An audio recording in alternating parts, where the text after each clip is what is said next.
Halo kalian semua para makhluk bumi, bertemu lagi dengan saya di channel Menteng.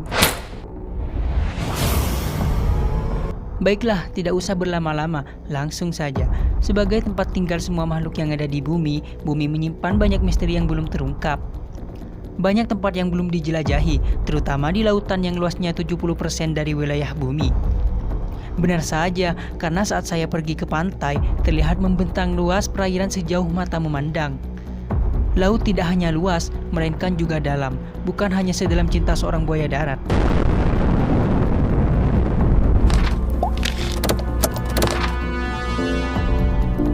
Ada 5 zona kedalaman laut yang diidentifikasi oleh para ilmuwan, dan masing-masing zona dihuni oleh hewan dengan karakteristik tertentu.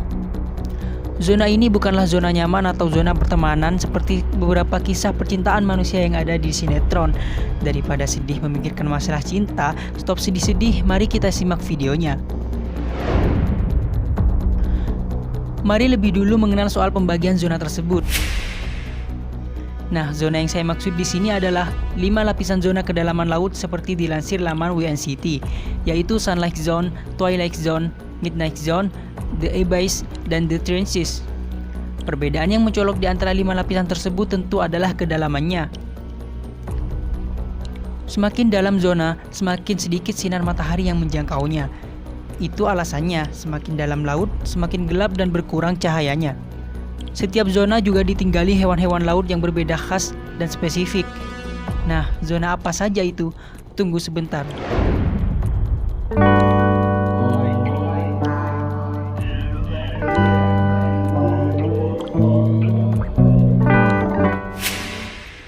Zona teratas dikenal dengan nama Sunlight Zone.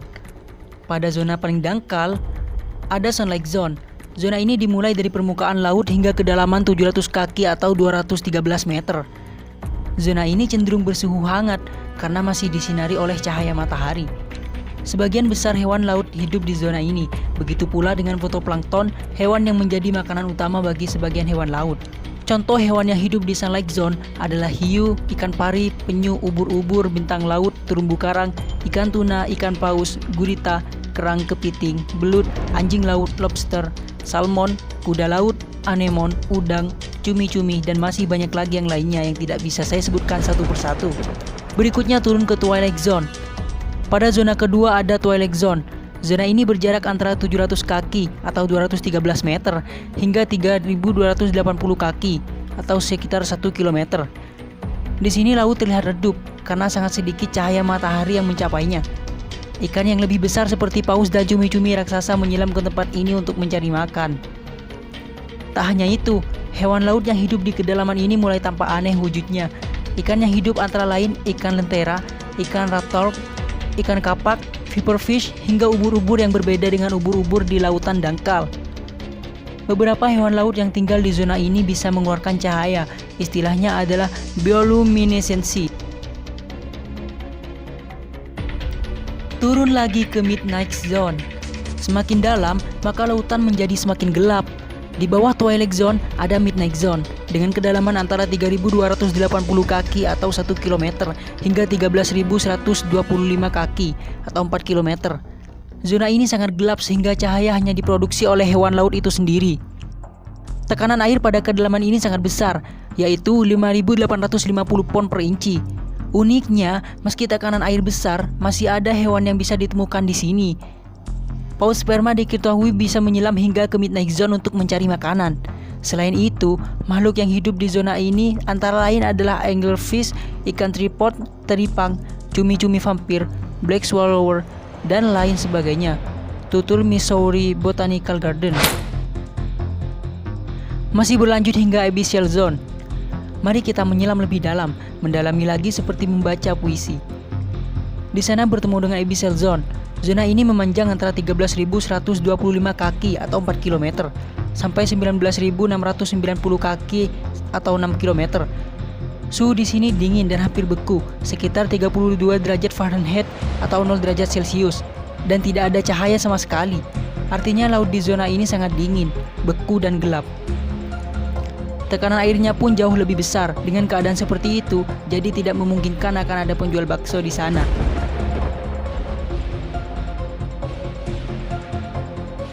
Karena sangat sedikit makhluk yang bisa ditemukan di kedalaman ini, hewan yang tinggal di dalamnya antara lain adalah hewan invertebrata seperti basket starfish, cumi-cumi raksasa, dan lain sebagainya.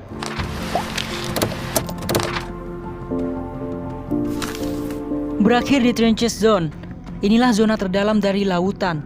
The Trenches Zone, zona ini memiliki kedalaman antara 19.690 kaki atau 6 km hingga 35.797 kaki atau 11 km.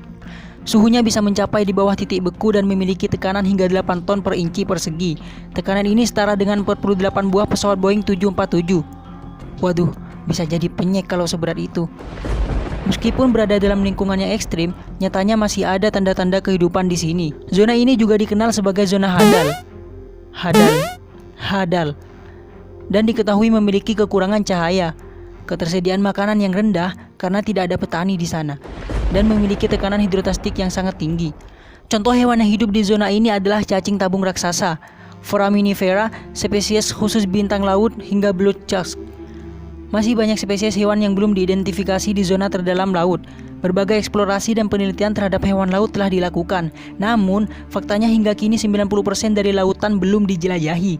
Terlebih, di zona laut dalam yang berisiko tinggi dapat mengancam keselamatan manusia. Alhasil, spesies makhluk bawah laut kita masih banyak yang belum diidentifikasi. Padahal, hewan di lautan terdalam sangat magis. Mereka memiliki bentuk yang berbeda dari hewan laut dangkal. Karena ketiadaan cahaya dan suhu yang ekstrim menjadikan spesies lautan dalam jadi buta, tidak memiliki warna cerah, dan memiliki sistem metabolisme yang lambat. Ungkap laman Two Oceans Aquarium. Itulah jenis-jenis hewan yang hidup berdasarkan kedalaman laut. Sebagian pasti belum pernah kamu lihat, bukan? Sama, karena saya belum pernah menyelam langsung ke sana. Setelah mengetahui beberapa zona laut di atas, apakah kalian ingin pergi untuk mendatangi zona-zona tersebut? Yang terpenting apapun yang ingin kalian lakukan, lakukan saja kegiatan yang berfaedah. Kalau begitu, saya pamit undur diri. Sampai jumpa kembali.